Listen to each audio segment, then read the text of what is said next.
1, 2, 3, check. 1, 2, 3, check. Let's just check if everything is good, and then we will continue.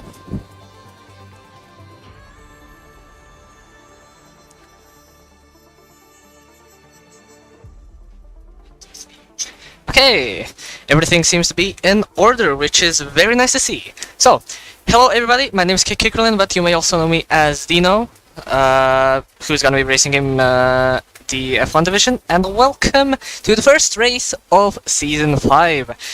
I'm very excited, just as you are, to get it started.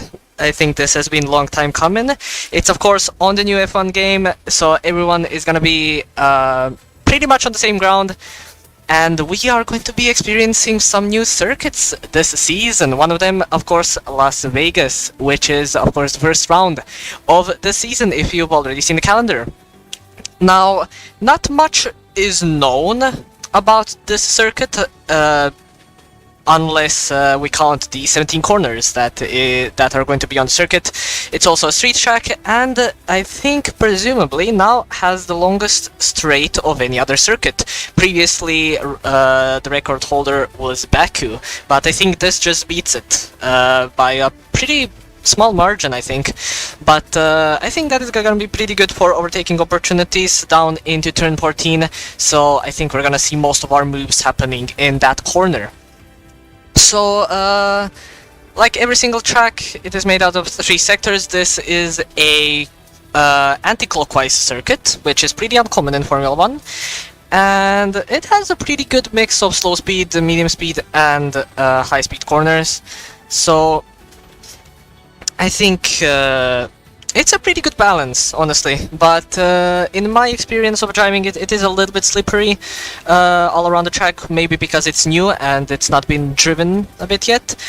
But there are a lot of famous places that we're gonna see on this track, like the Caesar's Palace, then the Las Vegas Strip, the Eiffel Tower, of course. So it's gonna be very luxury, very glittery. It is gonna be very nice to see, of course, or at least, I don't know, but I think it's going to be at night time, hopefully. And I hope we don't see any rain happening. But of course, you never know. What else to say? I mean, nothing really. The strategy is pretty unknown on this track. The tire allocation I also don't know. I couldn't find any information online about which tires are going to be used. So it's probably gonna be like C4, C3 and C2 tires. Of course the softs, mediums and hards. Then the intermediates and wets also on disposal if we are going to need them. But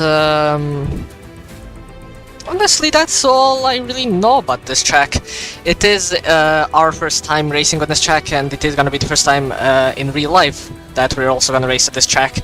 So it's a new experience for everyone. So basically, the objective for our drivers today is, of course, to survive.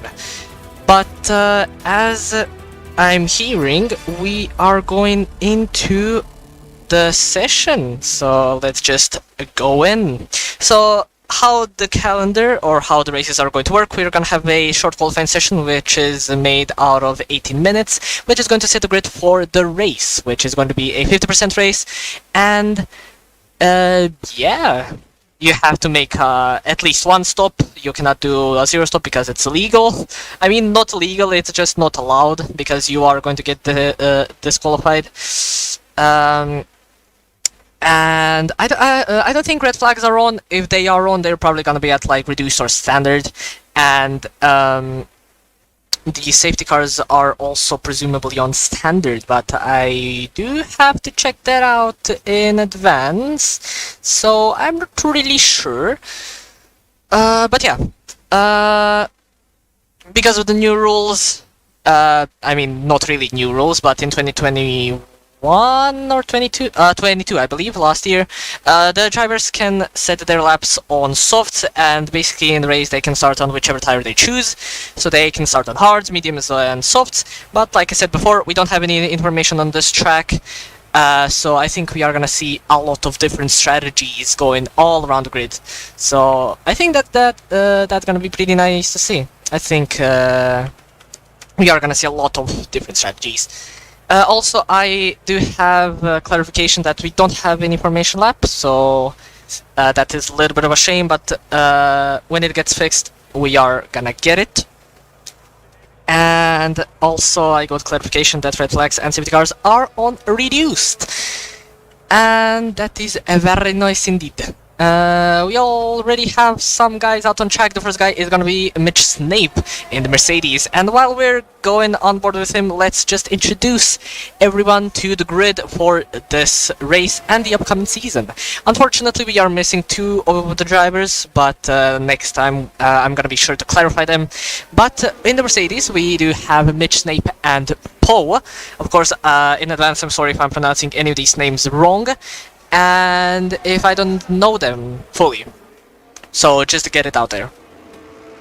As we have our first retirement already, that is very interesting. In the Red Bull we have Babel 88 and the IRT Crack. In the McLaren we have N4D and Galaxy Dark. In the AlphaTauri we have Dinant Cool and Martin Turek. I think it's Martin at least, I'm not sure. In the Haas, we have Bakalik, and the other driver is missing, unfortunately. I already mentioned the Mercedes. In the Williams, we have Fatnek and S99. In the Alfa Romeo, we have Dark Wizard, and the other guy is missing. In the Ferrari, the Green Racer and Maestro. Aston Martin, I am the one, and Marek Ivanek. Alpine, Callum Leons and Tyler. And that is everyone, actually. Very nice. But the first guy out on track, like I said before, is Mitch Snape, so let's just go on board with him, let's see what lap he is going to do, and which is going to be the benchmark for every other driver as he crosses the finish line to start his first lap. So in turn 1, you wanna sort of brake at the 100 mm mark, go in 3rd gear, short shift to 4th to get a pretty good exit. For this turn 2, I think you don't want to touch the red and white curb on the inside and basically go 4th to 5th, pretty much full speed. For the next corner, you want to brake at the 100 mm mark again, go to 3rd, short shift 4th to get best exit and traction. This is the most difficult braking zone on the track. You wanna basically watch the TVs on the grandstands, and when you pass the 3rd TV, then you wanna brake. And these are the most difficult sections of the track for steering. You wanna stay in 3rd gear, maybe even 4th for better traction, but you are gonna lose a little bit of time on the exit, so 3rd is possibly the best. And here, right as you cross the bridge, the bridge, you wanna brake and try and cut the corner as much as possible, but be wary because it will invalidate your lap if you cut it a bit too much. So you can kind of scam it, so to say. And for this part, you want to brake at somewhere in the middle of 100 and 150 meters, probably like 120. Short shift to 4th gear. And possibly 5th if you want to be a bit more stable on the exit, but 4th is the best.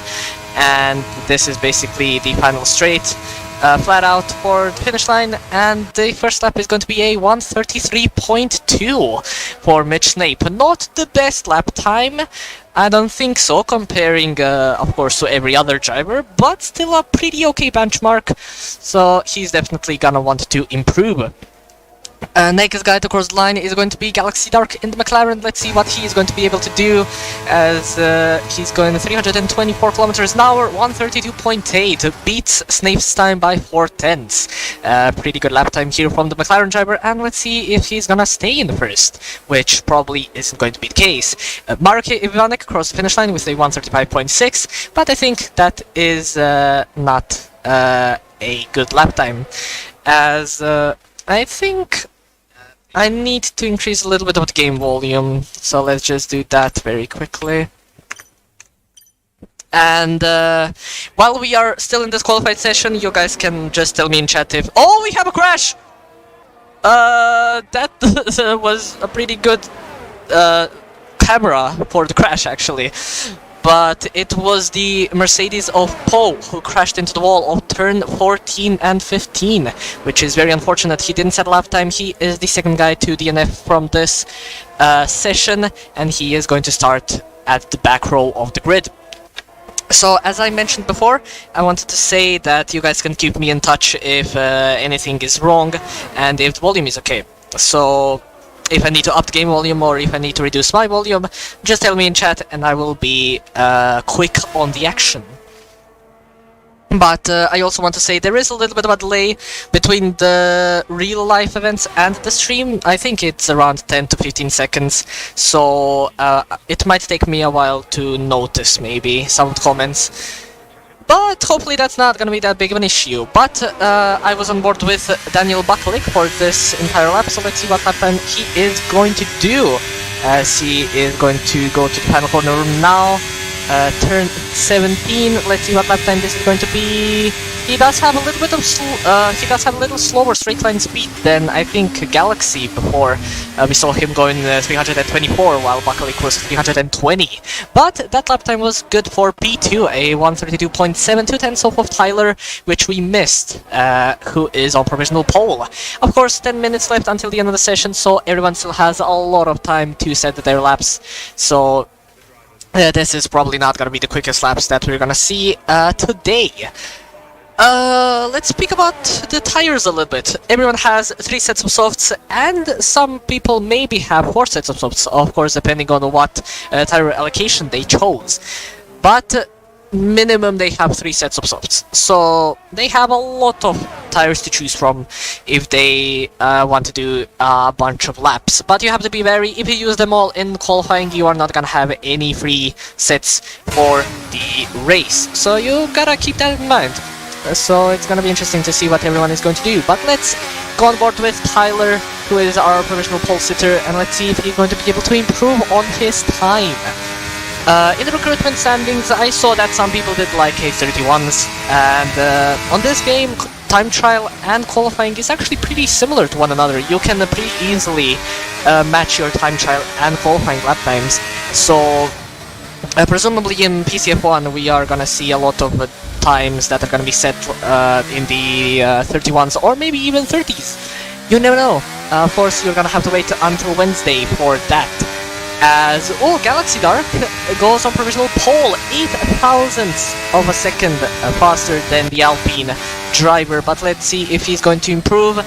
Oh, that was a bit of a sketchy corner. You can see his back end was sliding out there a little bit, which means either he was in too low of a gear or his car is very front limited, not really having too much downforce on the rear, and basically if he's not careful enough, the car will just slide out. So he's gonna have to be very careful about that. He does set a purple sector too, though, so it didn't lose him too much time.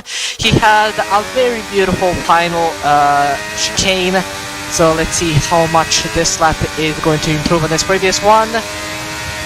As he does go pretty fast on straight, 326 kilometers an hour, and it is a 32.2, 3 tenths faster than his previous lap, and I think he can be very happy about this.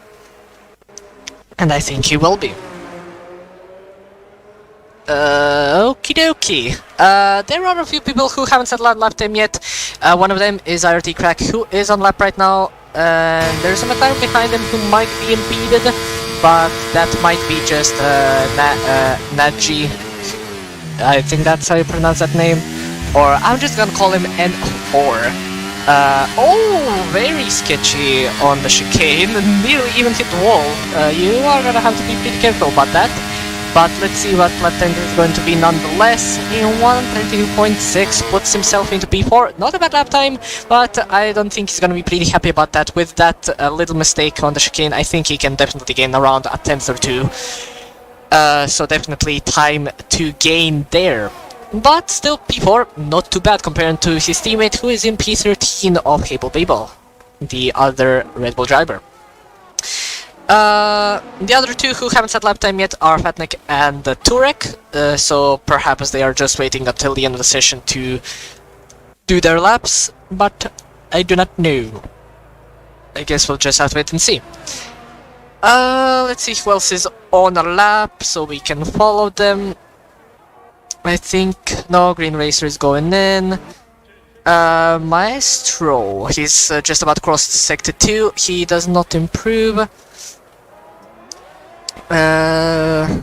Babel, Martin Ivanek. I think Martin Ivanek is on the lap, he is using a lot of ERS and everything, so let's just keep on board with him, let's see what he's gonna do, and just completely misses the corner and just wasn't a good corner. He probably lost all of his time because of that mistake. Bucklick has retired in the end of Sector 1. I don't know what happened there. Presumably just a mistake, maybe just went too early on the throttle, I am not sure. But Martin Ivanek is not improving, unfortunately, for the Aston Martin driver. But 7 minutes left until the end of the session, there is still much time to improve.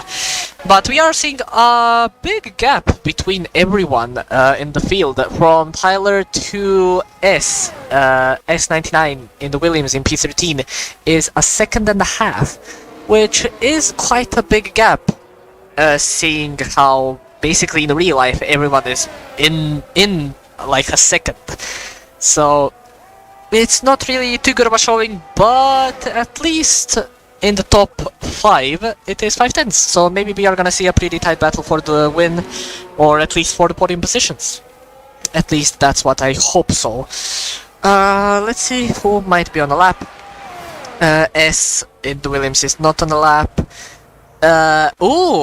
N4 is on the lap, currently in the final or on the final straight, going to the final corner, improved by 5/10 on the previous corner, and goes to P2 right ahead of his teammate with the 132.502.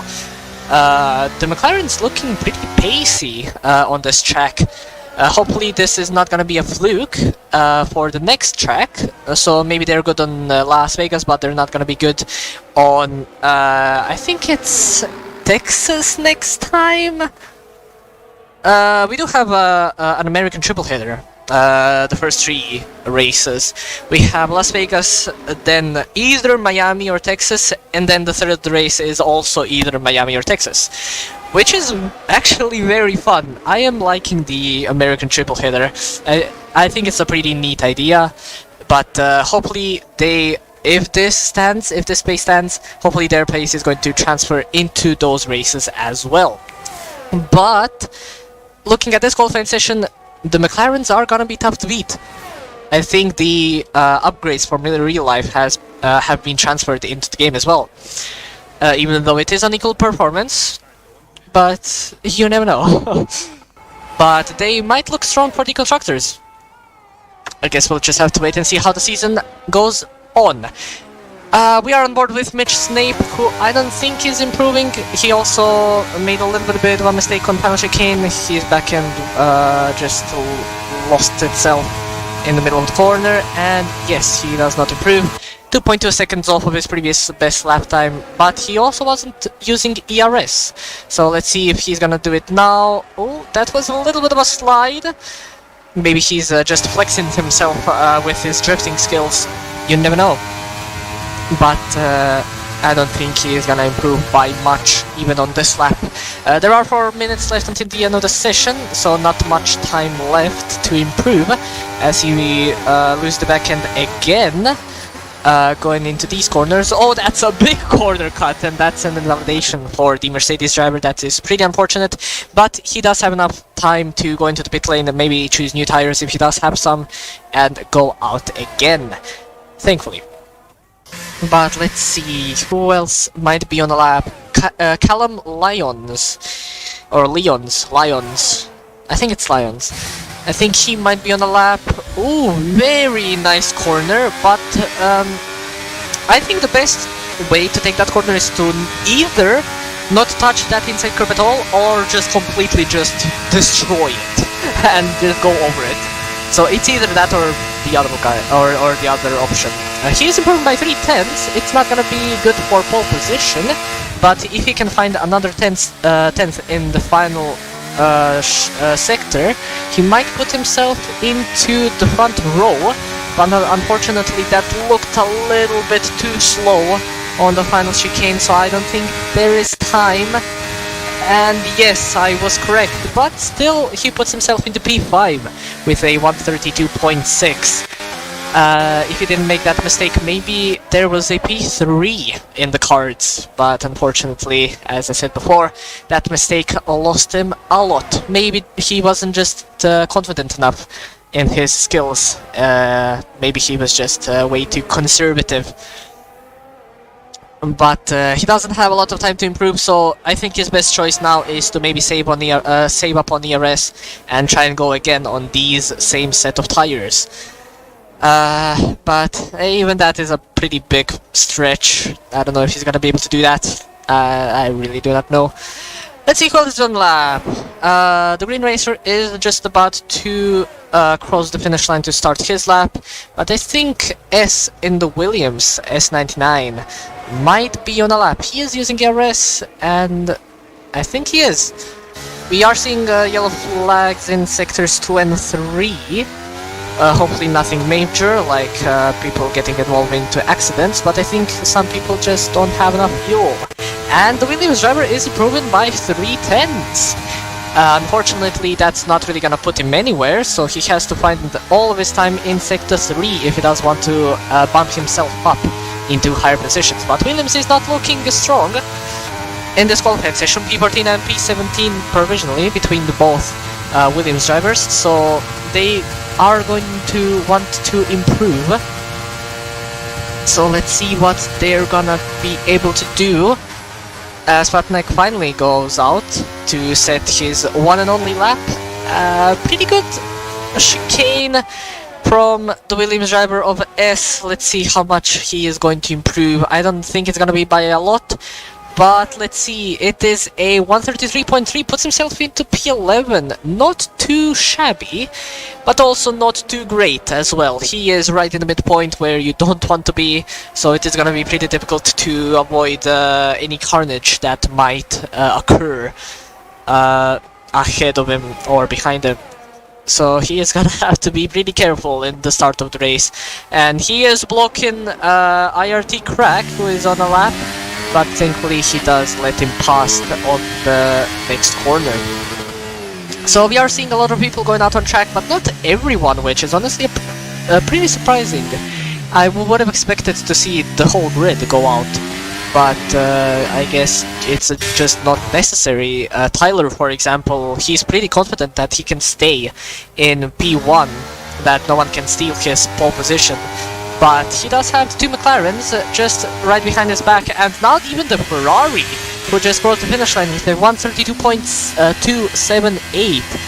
Very close to pole position, but still good enough to put himself on the front row. He is definitely going to be pretty happy about that. The Alfa Romeo right behind him, trying to get some slipstream, but it didn't really work out in the end. Fatnik, the guy who didn't set a lap time for the whole session, put himself into P3. Very good lap time from the Williams driver. Let's see if anyone's going to be able to beat that. Let's see, N4 is close to cross the finish line. IRT Crack is about to cross it, and he snatches pole position from Tyler with a 131.9, the first guy in the 31s. But let's see if he's going to be the only one. Unfortunate for Tyler, but very good for Crack. Showing pretty good pace around this circuit. Babel, his teammate, is just about to cross the finish line as well, puts himself into P5. Also a pretty solid lap time with a 32.4.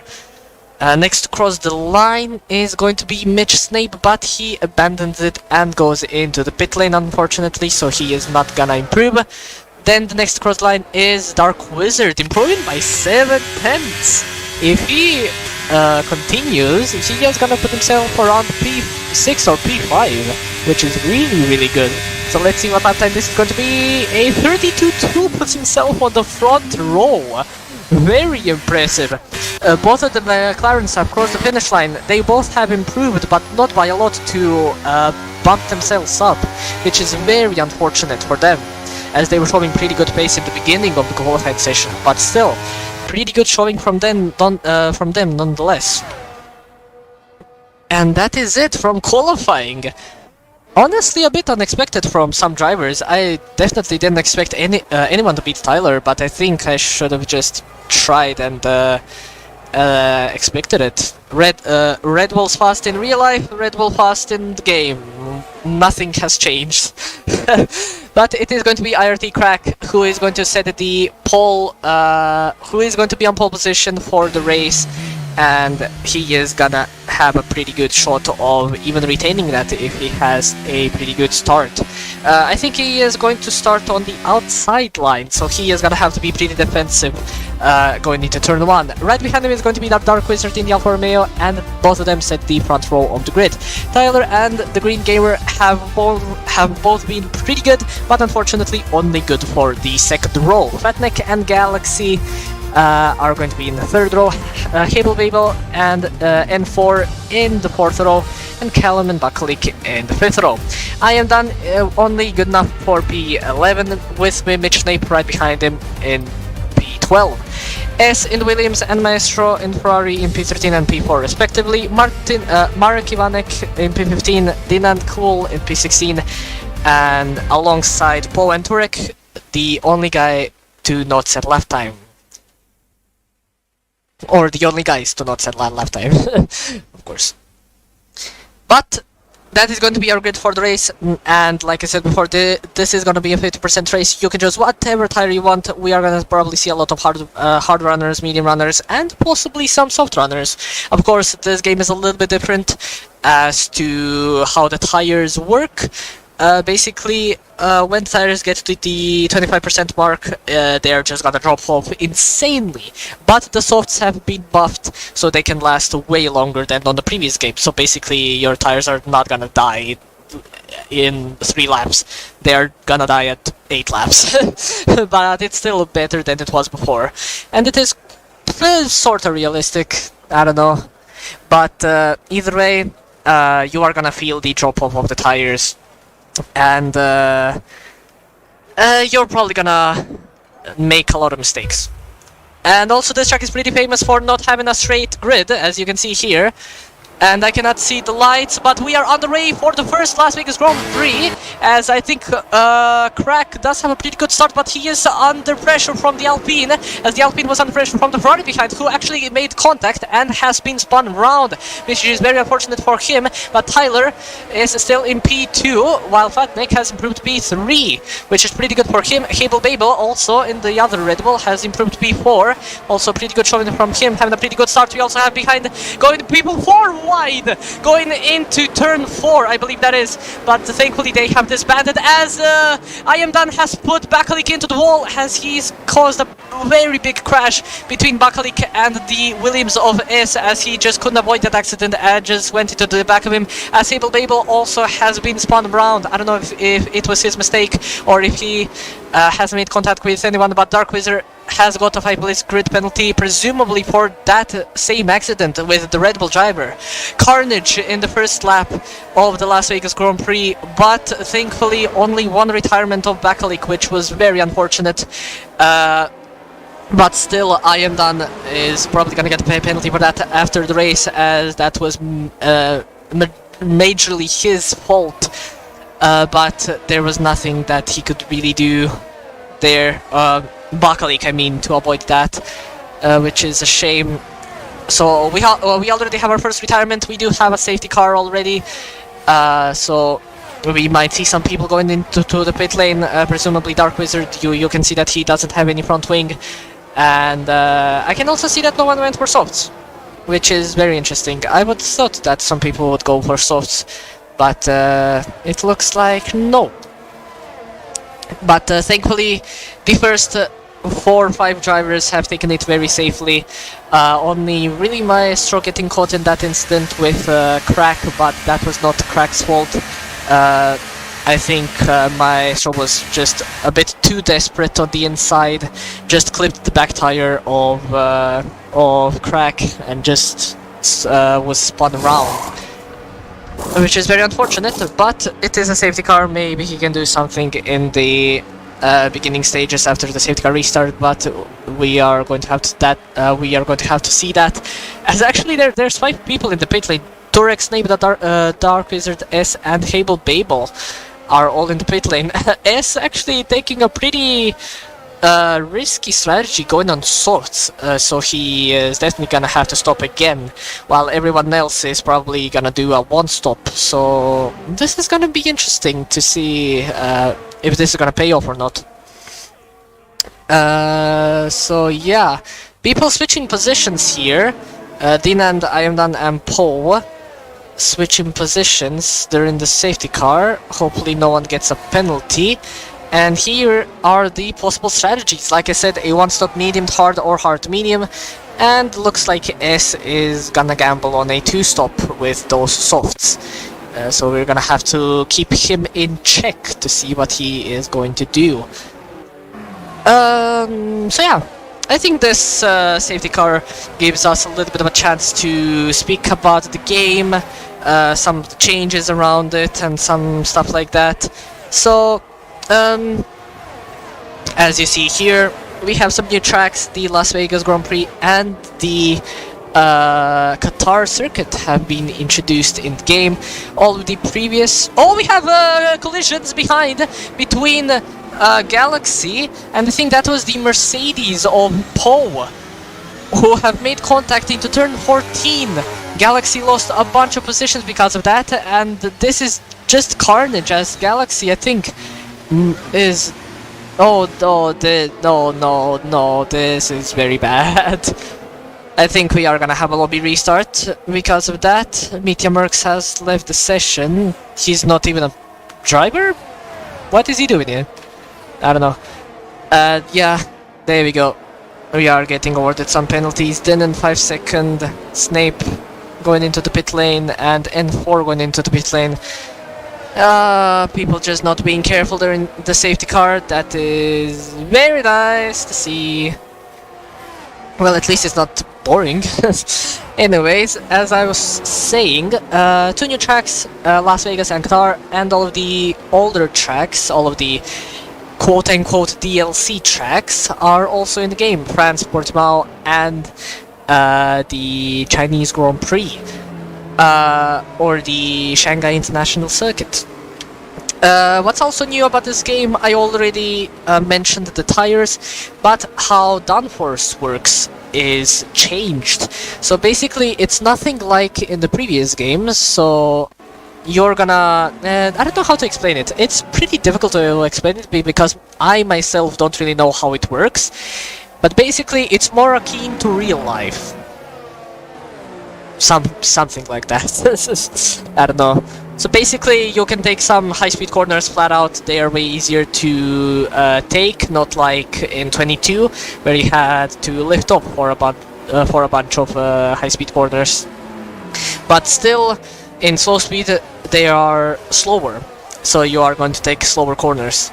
So basically it's more balanced on how it works and more akin to real life. Same with the tires, like I said, they are also pretty realistic. Even though the drop-off is a bit too aggressive in my opinion, I think they need to nerf that a little bit, but not too much, because I think it's still a pretty good addition. Tire marbles have also been introduced, so if you go outside of the racing line... Oh, that's a late entry into the pit lane! Jesus! Anyways, marbles. If you're not on the racing line, you're gonna get marbles on your tire. Why is the safety car not going into the pit lane? What is happening? Safety car just completely missed the pit entry. As we go under... I think we have a restart. What happened there? The safety car is still out on track.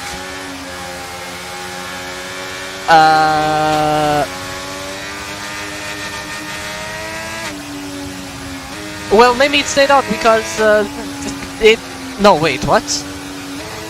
It said that it was a safety car, but it's not anymore. Timeout, let me restart. Admins, whoever's watching this, we need a restart.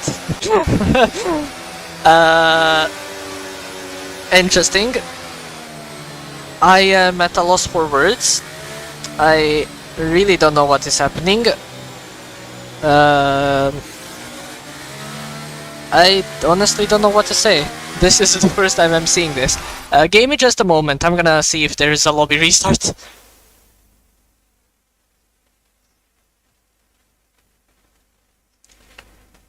I mean, for now, I'm not seeing anything.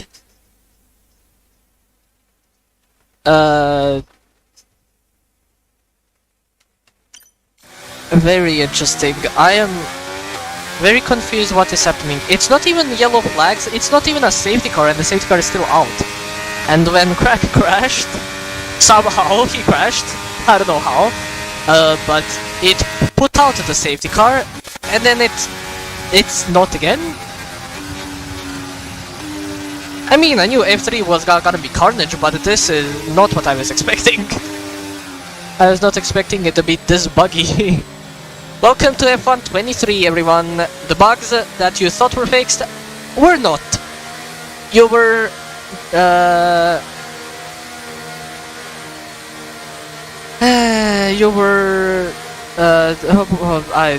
cannot English. Wait, now it went into the pit lane. What is happening? Well, Crack crashed, we're not having a restart, and Tyler is our new leader. Restart is now, it looks like. Callum is trying to go on the attack from Fatnik, but he was just way too far behind to make a move. I am done in the Aston Martin, went a bit too wide, so he has been overtaken by Paul in the Mercedes. Thankfully, that's the only position that he lost in the restart. And people behind the Maestro and Galaxy going to side by side into turn 4. Thankfully, that was a pretty clean move from the Green Gamer, actually, not Maestro. So very nice there from the Ferrari. But thankfully, everyone is taking it pretty safely so far. No incidents as of yet. People behind also overtaking themselves. People nearly going 3 wide. But Habel Babel has made that move stick on N4, so pretty good move there. As that I am done has damage to his front wing. I'm not sure what happened there, but he is trying to go on the move back again on the Ferrari, as he did overtake him the corner before.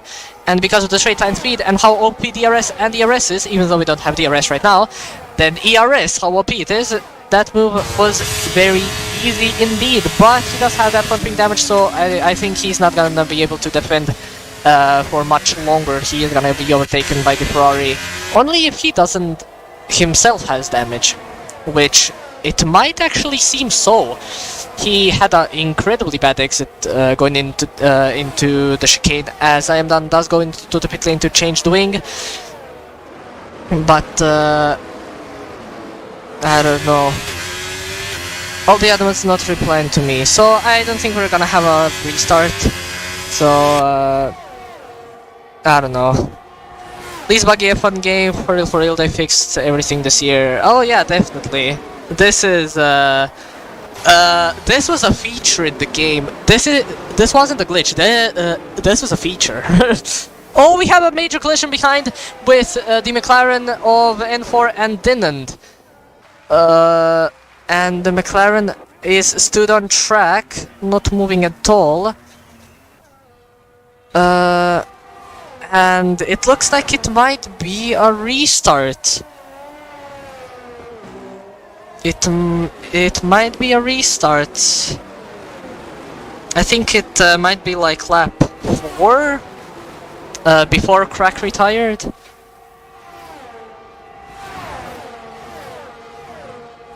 Are you sure it's a restart? Yeah, I think people are leaving.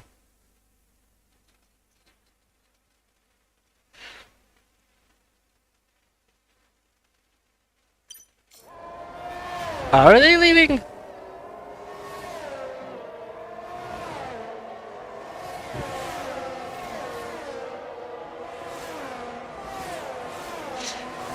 Okay, then do I just leave the lobby? Do I do something else? I don't know. I think, yeah, just leave the lobby. Who's the lobby host? I don't even know. But I think people are still racing. I don't think people have seen that it's a restart. Ah, there we go. Now they've seen.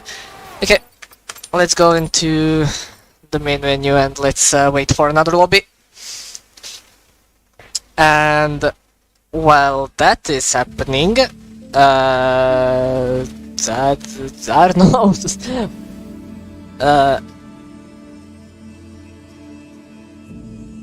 I think to not bore you guys for waiting on the new lobby, let's talk more about the game. So before I mentioned about all of the new stuff like the marbles, blah blah blah blah blah. The tires I mentioned already. What else should I mention? What's also new in this game? Let's see. Of course, all of the liveries and the cars have been made like the 2023 real cars, so that's not nothing, or so that's not anything new. F1 World, which is a disappointment, in my opinion. So basically, F1 World should be like FIFA Ultimate Team, but not really. And at the same time, basically you have upgrades which you can put on your car, on your custom car, and you put that car in these like challenges, so to say. So basically you have races like complete a race with no HUD, complete a race with cockpit cam only, blah blah blah, and I really don't know. And you can like create upgrades, you can hire staff, you can hire sponsors, but honestly it's just not balanced enough. Because if you play the game, you get a lot of these upgrades, and basically it's not scaled to your car, and you're basically gonna be incredibly OP against AI who are like 200 levels below you.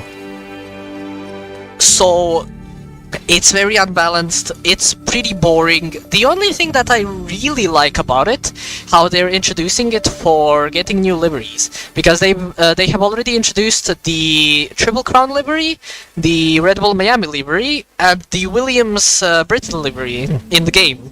And how to unlock them was by playing F1 World, some of the scenarios they put out in the game. So honestly, I really like that, unlocking those special liveries through that, but that's really the only thing I like about it. And speaking of those new liveries, I like that they are giving them pretty quickly actually, so we can have them on our disposal. The only really downside on that I really don't like is that you can use them as F1 World cars. I would like that you could change the actual team's livery. So for example, you can change the McLaren in career mode, or I don't know, in 2-player career mode, to have that livery and not have the original livery. So not have it for only my team and F1 World. I think that would be a better I think that would work better and way nicer than just having it as your own livery in my team and F1 World. But it is what it is. I'll just take the liveries, honestly, that we can have them.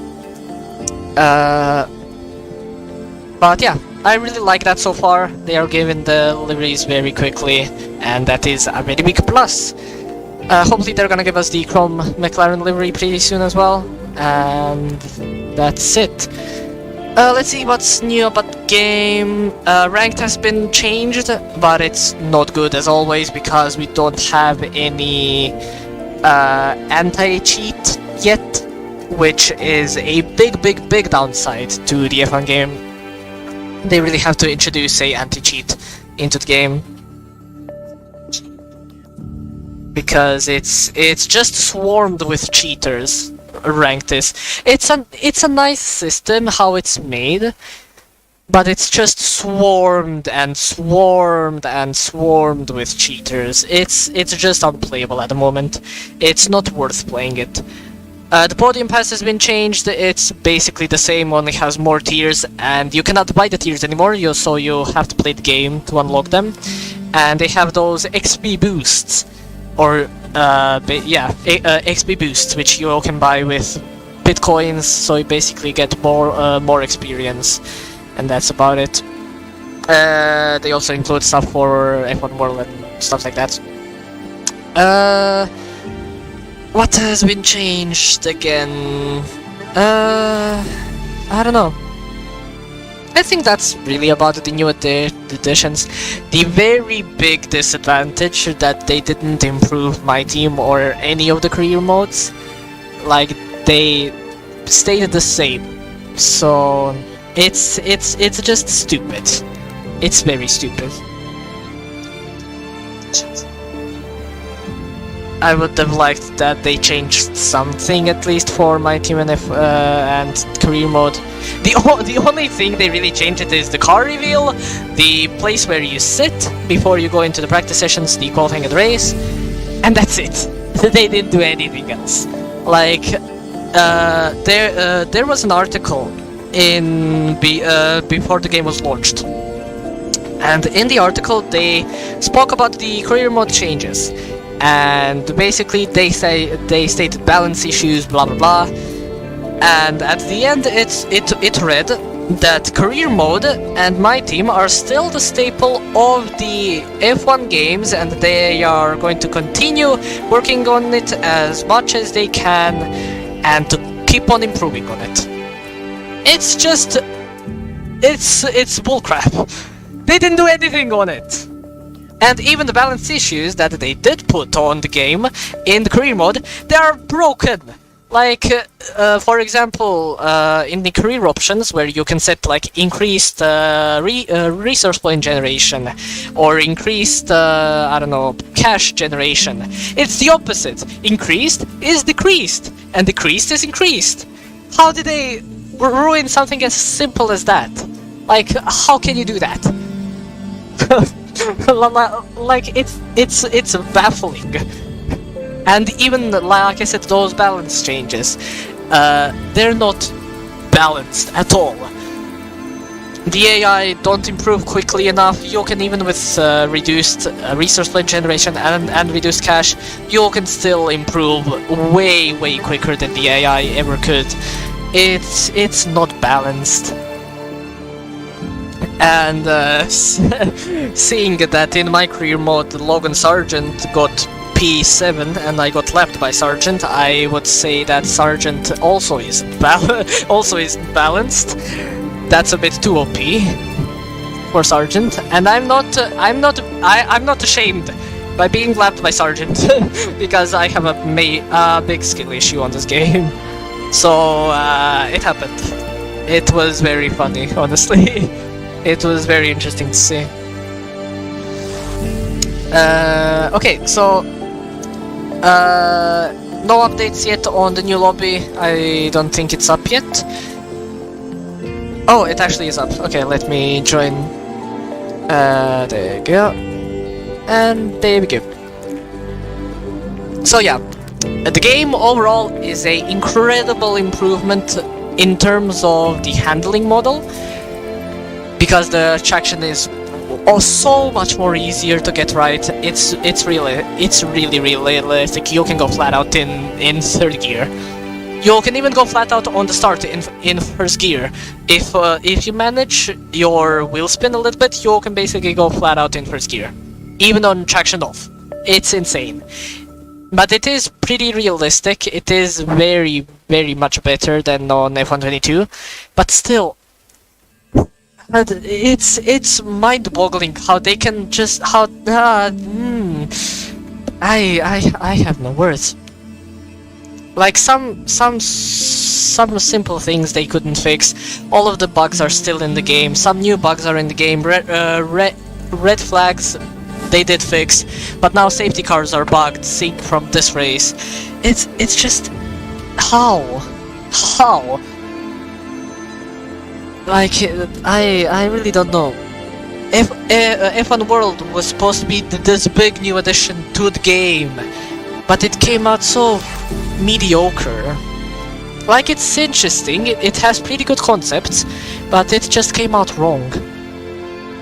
It's just not how it was probably supposed to turn out.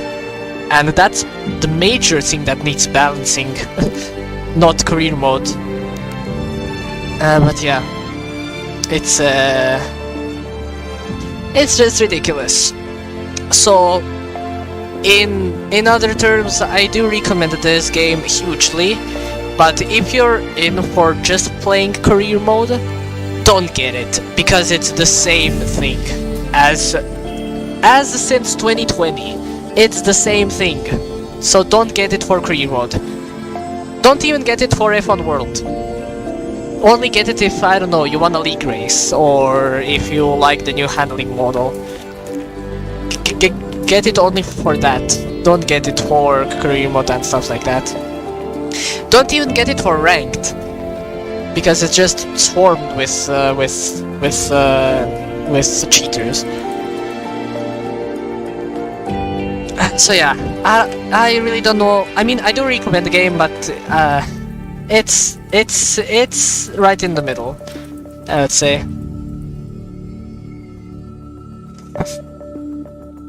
Okay, so the lobby is going to start in a few minutes, and that gives me enough time to get a glass of water. So I will be right back in about 30 seconds or so, and we will continue with the race.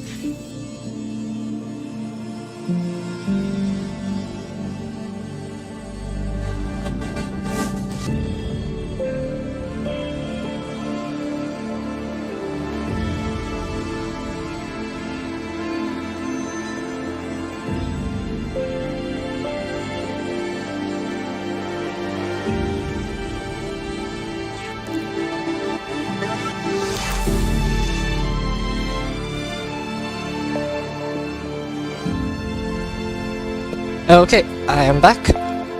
We're still not gonna go ahead. We are just waiting, I think, for a few more people. But my voice is dead. That's why I had to get a glass of water. But now it's fine. It's fine. So let's see. Oh yeah, I should probably also mention the. You might want to stick out to the end of the stream. We are gonna have interviews.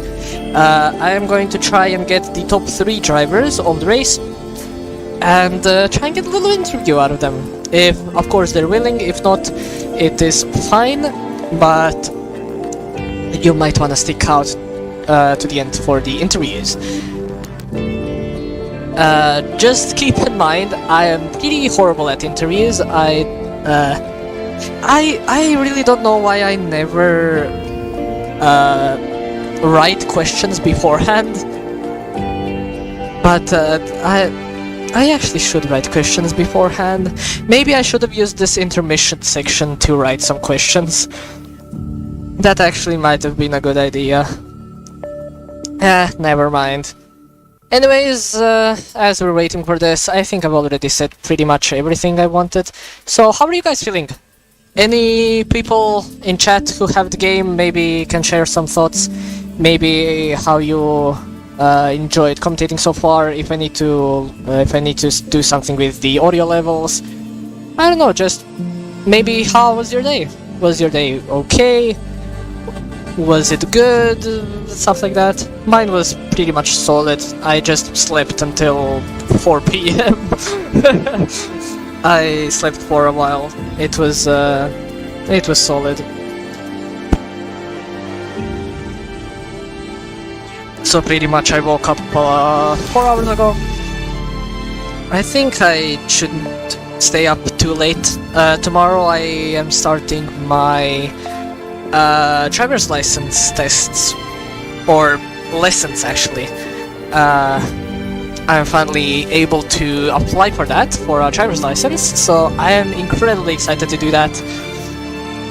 So yeah, that's gonna start tomorrow, so I am pretty stressed out.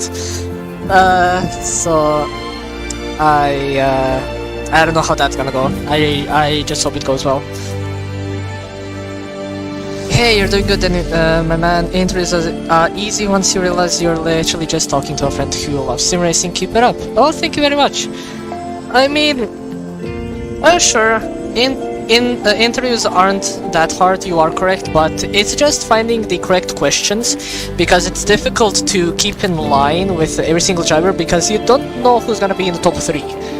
You don't know who's gonna be in the top 3, and then you have to watch out for every single driver, what like moves they did, what strategy they chose, how they handled the whole race, maybe if they got a penalty and such.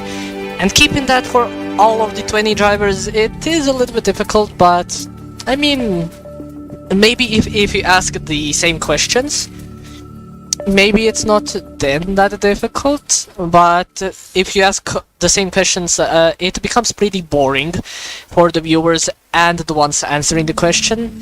So you still gotta keep it a bit, so to say, balanced. Even though that's not really the correct word for it, but I'm gonna stick with that word. You gotta keep it interesting. That's what I was looking for. Anyways, thank you for your advice. I really do appreciate it. And I hope you enjoy the stream.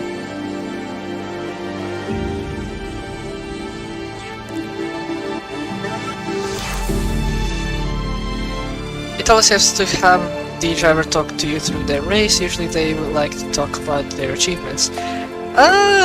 Actually, you do have a point. I should have looked a little bit into the background of these drivers, because I don't know any of these drivers. I'm gonna be honest, I don't know anyone. I just know a guy named Will Flack, because I made a prediction that he's gonna score points every single race, so that's the only really person I know because of that prediction. So I hope he does get it, but I don't think he's raced today, so it's already down the drain, which is a shame.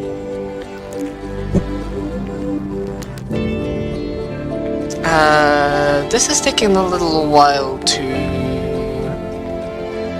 start.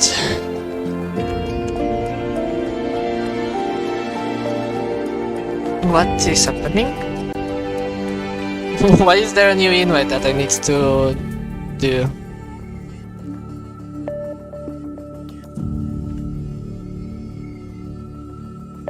Oh no, this is not it. Oops. There we go. Okay. So we're still waiting for people. I don't know what's taking so long. But as we're waiting, let's try and find another topic. Let's see. I'm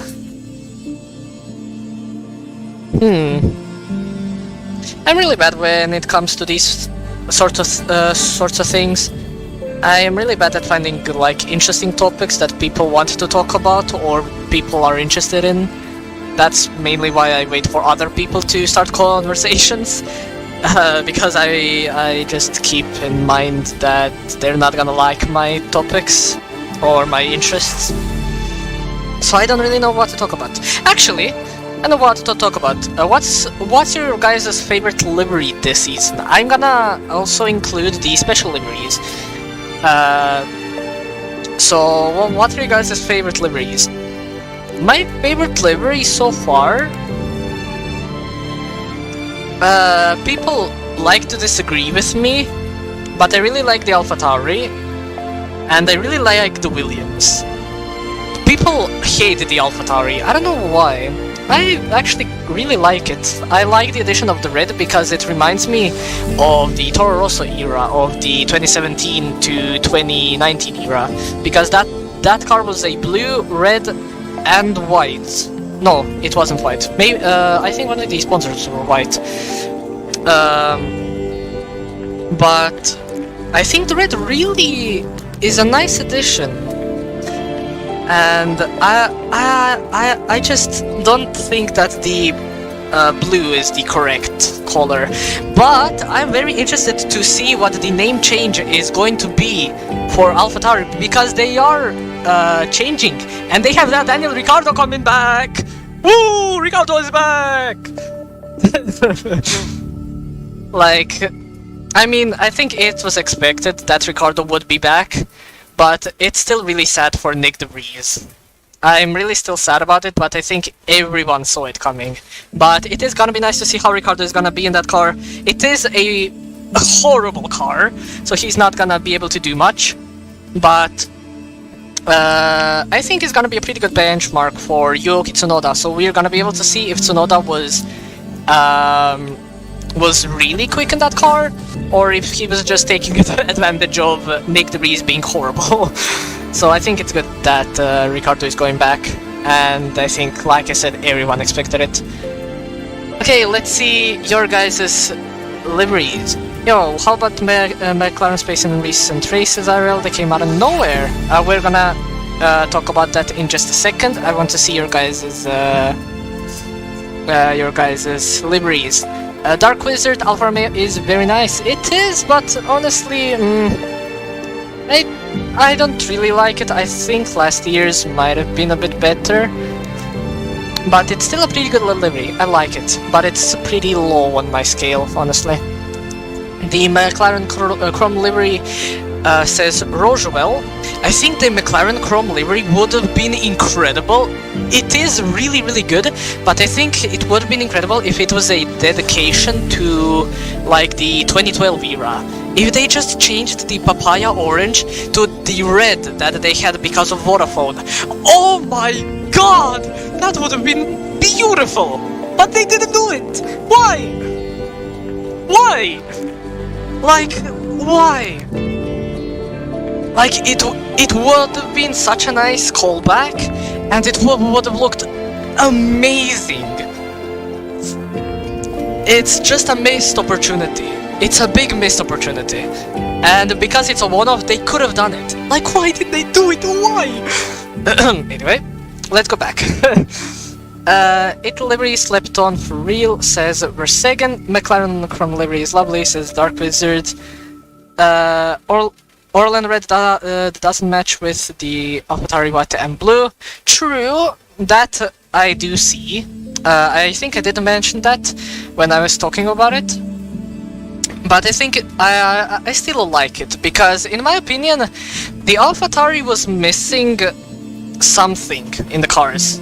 From 2020 to 2022, the cars looked very nice, but I always thought that it was missing something, like another color. But don't get me wrong, the AlphaTauri of 2021 is one of my favorite liveries of all time. People hate it, I love it, I don't care, but I love it. But I always thought that it had, or it needed one more color, and I think the red is pretty good on it. I do think that it doesn't really combine well with their colors, but I think it's a pretty nice addition. And because they're changing their name, maybe we're gonna see a different color palette, but we should get inclined, or we should get similar with the Orlan Red, because it is gonna stay for a while. But I do look forward to seeing the livery after the name change. I hope it's gonna look dope.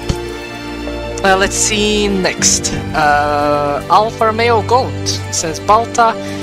Versagen doesn't like the Alfa Romeo livery. I think it's mid.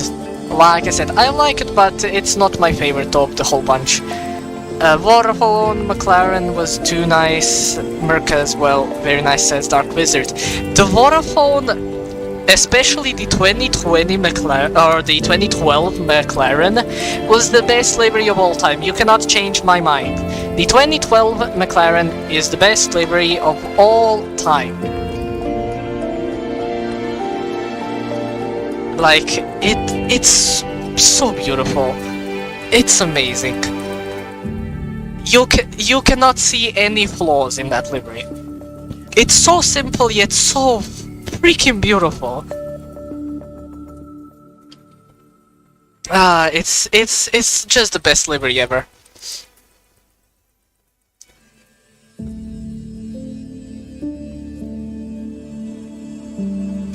So yes. Hello, Dino. Sorry to keep you guys waiting so long. Just an update. We're just waiting on Fatnik to join the lobby to get him grid ordered, and they should be able to restart the lobby. Oh, okay, nice. Thank you for the heads up. Walkabouts. We kind of had to improvise a bit, hence the long delay, but yeah, it shouldn't be too much longer. No, it's fine. It's fine. Thank you for the heads up, so. Yeah, no worries. That is very nice to know. We are gonna have the lobby very, very soon. RP20 livery, best of all time, no debate. Oh, the Racing Point 2020. Oh, that car looked amazing. Oh my god. I do agree there. The Racing Point was incredible that year. I think recently we are seeing incredible liveries, which is very surprising. Like, if you look at the previous era, I don't think the cars looked that great. Like, I don't know, going from 2010, or actually anything below 2015 didn't look that great. But then 2016 onwards, everything looks actually pretty bonkers. It looks really good. 2017 Ferrari, best looking Ferrari, says Balta. Oh, I do love the 2017 Ferrari, but I don't know if it's the best. I really love the 2019 Ferrari, even though people really dislike that it went to a matte finish and not I think it was a gloss finish. People hated that, but I think it looked very nice, the 2019, but 2017 is also very, very, very high up there. 2017 is really high. Also, the best Mercedes 2019. Like, my two favorite liveries of all time, definitely the 2012 McLaren and then the 2019 Mercedes. Oh my god! I don't know what Mercedes were thinking, what the designer was thinking, but he made a masterpiece of a car in 2019. That Mercedes looks incredible. Like, oh my god. I'm just I'm just at a loss for words when I see it. It's the best looking Mercedes, no one can change my mind. I respect if you disagree, but it's the best livery. It's the second best livery of all time, and I don't care. You can have your own opinion, I can have my own opinion. But thank you everyone for your opinions. I really appreciate it, and it's nice actually to see a lot of people's opinions. 2020 Mercedes in pre-season when it's a show. Oh, I forgot about that. Wait, well, let me search that up. I completely forgot that it was silver before. Let me look it up to see how it looked.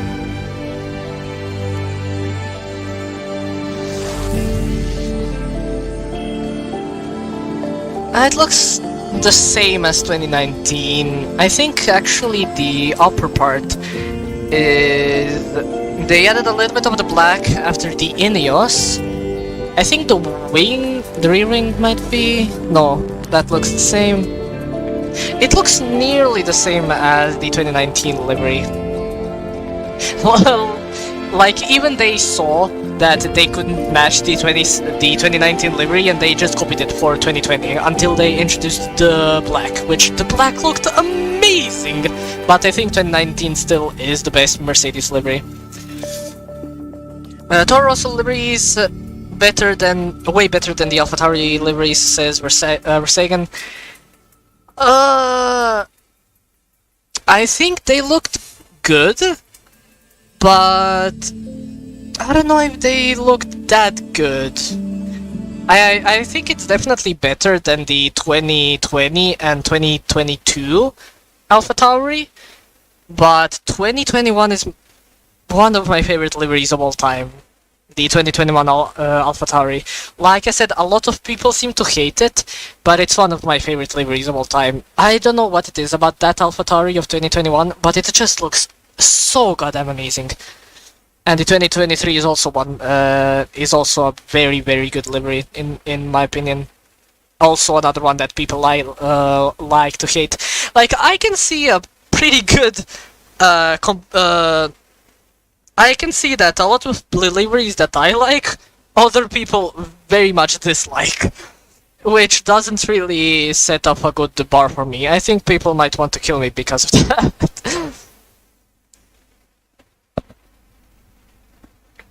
Oh, the Renault livery is definitely way better than the Alpine liveries, except for the 2021 Alpine. The 2021 Alpine was incredible, but they had to ruin it with the pink in 22 and 23.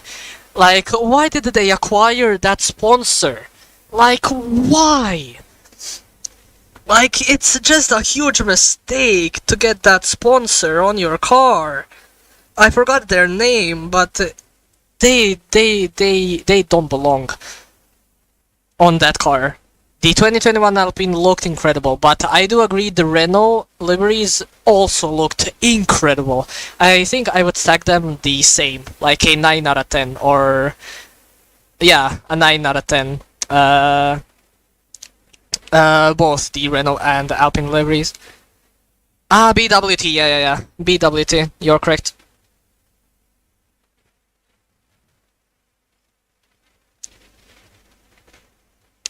No, the pink looks good on the Alpine Alda and the Sil. I mean, if you like it, that's good and all, but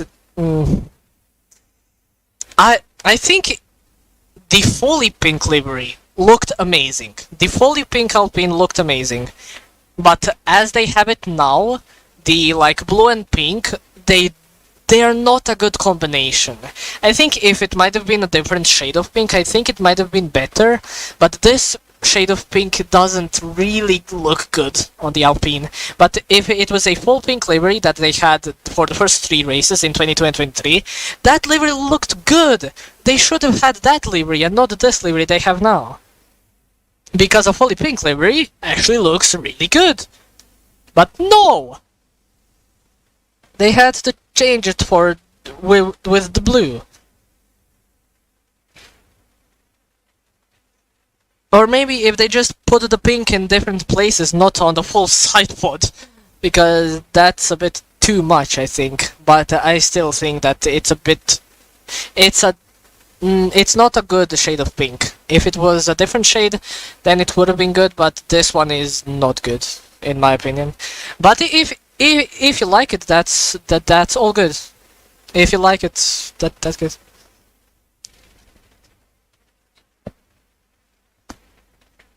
I don't even know if I have you, but you can see that the lobby is glitched. Like, we're not going into the game. For some reason. It's just loading. Yeah, and I don't have you as a friend, unfortunately. Oh? Are we in? What? They already started!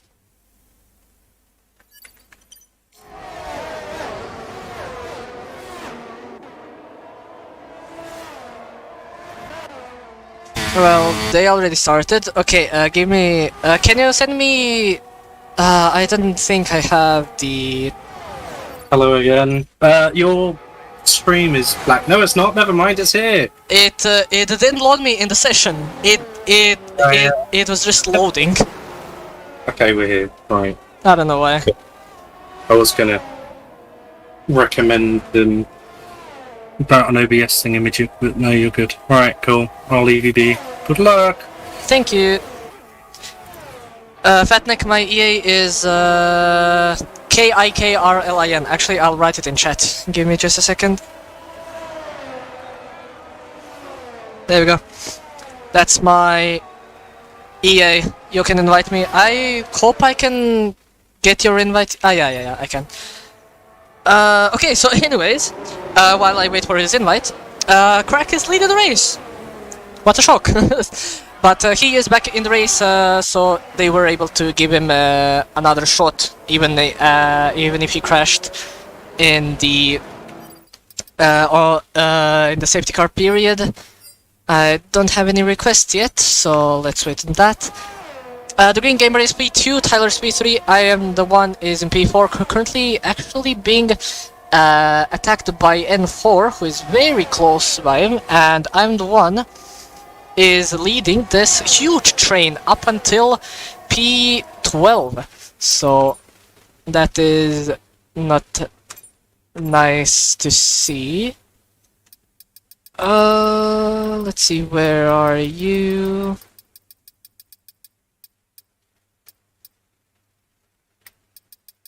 Am I blind or can I not see you?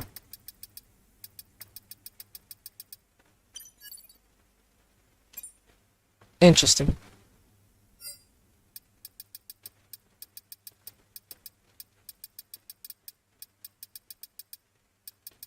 Ah, there you are. There we go. I sent in an invite. You can now join. Anyway, N4 is on the attack on the Aston Martin as he hit the wall on the outside line of the straight. I don't know if he has damage or not, but that was a brilliant move around the outside from the Aston Martin. I think, however, N4 is gonna go back at him because DRS has been enabled on lap 3. If you don't know Formula 1, DRS is enabled on lap 3. He is gonna try and go around the outside. He's gonna be able to make it. It is 3 wide as Poe is gonna make a double overtake as he just locks up into the corner. Unfortunately, makes contact with N4, but he still emerges ahead of him. But I am the one is able to stay as well in P4, managing to overcome that little mistake of the Mercedes as Snape gets a 5-second time penalty. The other Mercedes driver. That was very stressful, honestly. I don't even know where Poe came from. That straight line speed was incredible from the Mercedes. I think he is gonna have one more shot here. He is 6/10 off of the Aston Martin driver, so he will get DRS for the next straight. We have a yellow flag. It is the McLaren of Galaxy, not having the race that he wanted, qualifying so high up, but hopefully he can try and get back. And yeah, look at this. The straight line speed because of the DRS is just incredible in that Mercedes, but he does overtake him. Very easy move, even before the corner. So very nice there, as N4 has also gotten back at them, even with that little squabble by the Mercedes. There is another DRS. Oh no, there isn't on the start finish straight. I am mistaken, but still, this battle is not over. Oh, as N4 barely avoids making contact with I am the one, as Mitch Snape just takes that as an easy chance to overtake the McLaren driver. And yeah, just taking all of his opportunities here, capitalizing on other people's mistakes. But we can also see here that everyone still going on mediums and hards has... That was a very nice corner cut, Mitch Snape. Hopefully you don't do that again. You already have a penalty, you don't want to add another one to your tally. But I am the one has not gotten anywhere close to Poe, as the gap has been the same for the whole of the first sector, so not really having the straight line speed as the Mercedes driver has, but maybe on this straight, like I said before, this is the longest straight on the calendar. Maybe he can do something here. He is using a little bit of his ERS. He's gonna be able to make this move stick. Oh, Poe is defending aggressively, nearly making contact, or maybe making a huge crash, but thankfully nothing has happened, as Mitch Snape also wanted to go for that move, but thankfully he just backed out of it. He doesn't want to make any contact with his teammate, and of course I can see... Oh no, he's gone! Oh, and another guy is gone. Tyler is gone. That's probably synchronized. Oh, and some people have to avoid making contact with Darkwave Wizard and Callum, as both of them actually go into the pit lane with the Mercedes of Poe. Very unfortunate for the two drivers, but... oh, we have another spinner of I am the one. What is happening here? Either the tires are dropping off, or people are just going on the throttle way too early, but we see a bad battle here for P6 with Galaxy and Maestro. Is he gonna be able to make this move stick on the inside? He's not defending the inside line, and he's gonna go back at him with the switchback, as they still go side by side into this very difficult left-hander. And is he gonna be able to make this move stick? He does have to go outside the track. as they still go side by side. This is brilliant racing between the Ferrari and the McLaren driver of Maestro and Galaxy, but he does make the move stick. Very, very nice move there from the Ferrari, very clean as well. Very nice to see this level of awareness in F3 between the two drivers. Very, very nice indeed. But here we also have N4 and Mitch Snape on the straight. N4 getting as close as possible, not using any of his ERS, he is saving a lot of it, but Snape is doing the same thing. So, maybe next lap. Snape is on the hards, which are worse tires than the mediums. At least in the beginning. Once the mediums start to drop off, then I think N4 might have a more likely chance to overtake the Mercedes. But ERS is also much easier to actually gain on this game, but also much easier to lose it, because you can basically lose all of your ERS in one straight. As we see N4 going for the move around the outside of the Mercedes into turn 4, he's gonna be able to make it stick. Oh, as I think that they made contact, and Mitch has been spun around. Of course, you cannot use reset track because that is going to be an additional 5-second time penalty at the end of your race. But that is very unfortunate. But N4 is now on the podium positions, which is very nice for the start that he had running in the back row, or in the back. Let's actually see. Because I didn't see the beginning because of the game glitching out, but yes, he has improved 3 positions. He was also down, I think, below the top 10, and he is now in the podium positions. As Turek has retired, maybe we can see what has happened by Mitch, by Poe's POV. Let's see. And no, he just disappeared. That is a little bit of a shame.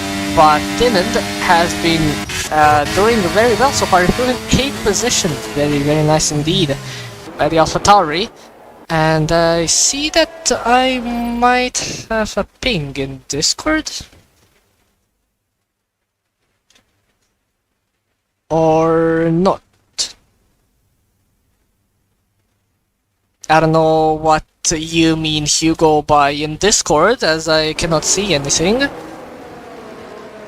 So, while I wait for the clarification, let's try and look at this battle, as Dinand has unfortunately been overtaken by the McLaren and the Ferrari, losing 2 positions, which is very unfortunate, but maybe he can claw back up those positions. But the McLaren is looking very... Oh, a mistake by Maestro, there we go. I don't know if that counts as a curse. But, I mean, it's not really a curse. I didn't say that he's gonna spin, but very unfortunate by Maestro here, as he has been overtaken by Dinand, and I am the one also almost being overtaken by Callum as well. So very unfortunate for Ferrari here. And he is almost gonna be out of the DRS range of the guys ahead, and he is. So he is not gonna have anything to defend with against the Alpine, who I think he completely corner cut the whole corner. I think I saw from the review mirror or the wing mirror of Maestro, which I don't know if that's legal.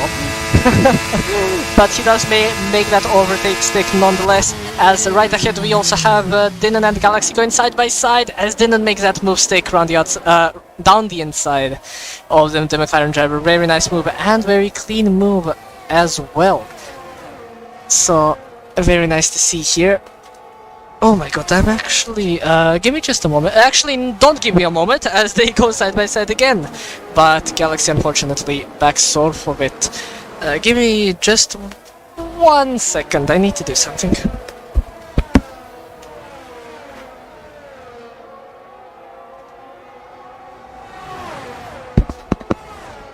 Okie dokie, I am back. Although it looks like Dinand has still stayed in P4. But let's go a bit to the front runners. So, oops, that's not the button I wanted.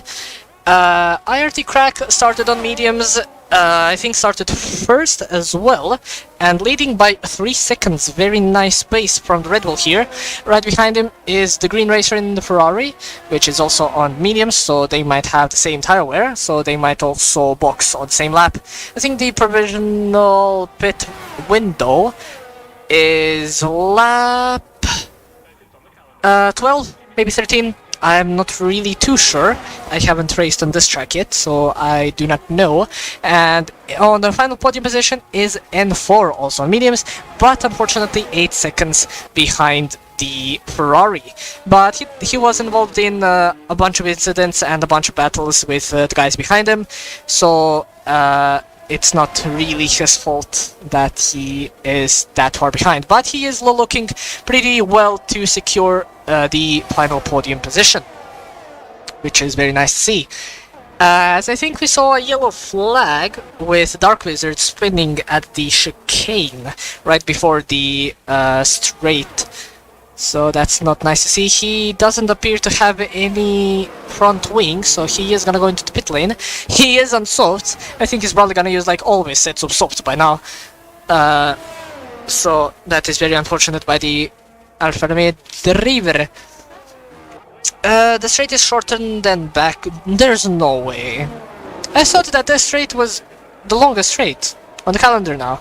I thought I heard people say it. But longer than Spa. Interesting. I don't know. Anyways, we have a retirement, which is Dark Wizard. You are allowed to retire in the pit lane, but not on track, so that is nothing bad that has been done there. 2.05 kilometers, Baku is 2.2. Interesting. Probably the longest DRS. Actually, yeah, probably the longest DRS. I think that's what I might have heard. I'm not sure. Anyways, we have the McLaren of Galaxy trying to go on a move on the AlphaTauri of Dylan. He makes that move stick very easy, but we also have the Aston Martin behind, which unfortunately wasn't close enough to try and make a move. But I think he's just trying to wait on the mistakes of the guys ahead. Maybe they make contact or something like that, and then he can just take advantage of them squabbling together. And I think we might just about see something happening here. I don't want to jinx it, but maybe. There is 3/10. Dylan does have ERS. Let's see if he's gonna use ERS. No, so he doesn't want to catch up to him. So perhaps he is gonna wait for the longest straight. Actually, I should call it differently. I shouldn't call it longest straight. I should maybe call it like the Sector 3 straight. Yes, I'm gonna call it that. So he's probably gonna wait for the Sector 3 straight. Oh, S3! The S3 straight. There we go. It is a little bit of a tongue twister, but I don't care. So he's probably gonna wait for the S3 straight. Yeah, okay, it is a little bit difficult. Okay, I'm not gonna call it that. I'm just gonna call it straight. He's gonna wait for the straight, and let's see if he's gonna overtake him here. He is using ERS. He only has 50%, which actually Galaxy has the same amount. And he's already gonna make a move. Galaxy right up in the middle of the track, defending both the inside and the outside line. And he does make that move stick. The Aston Martin just watching from behind, just waiting for these two to make a mistake. If I was the Aston Martin now, I would honestly go for a undercut. I would box now. The heat up window isn't that harsh, and he might also get ahead of these two. So I think the undercut could be the best thing here, as Maestro gets a 5-second time penalty as he goes into the pit lane alongside Callum, as Galaxy goes for another move down the inside, as I think I am the one who's also gonna go for it, because that's moving under braking from Galaxy as he gets put into the wall by the AlphaTauri. I don't know which ones. I can English, definitely. I know how to English. I don't know who's at fault there. As Galaxy gets a 3-second time penalty, I don't know if that was a little bit moving under braking from the McLaren, in my opinion. But I don't know, it's also AlphaTauri's fault because he did make that contact. I think it's right, like in between. Maybe it's both of their faults.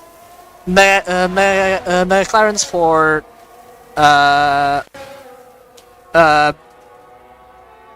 oh my god. I swear I can English. For moving in under braking, and the AlphaTauri for not seeing it. As I'm the one has overtaken the AlphaTauri now, as I said before, just waiting for those two to make some sort of mistake, and there we go. He has benefited hugely now in P4, and he does go into the pit lane. Let's see if anyone is gonna follow him right behind and then stays out. The McLaren of Galaxy is definitely gonna stay in. Go in, as Mitch Snape goes in, and Galaxy as well. N4 also goes in. Let's see what tires these are going to be. I presume hards, and yes, they are hards, of course. Nothing too different there. As Callum overtakes, I am the one. I did not see that coming, honestly.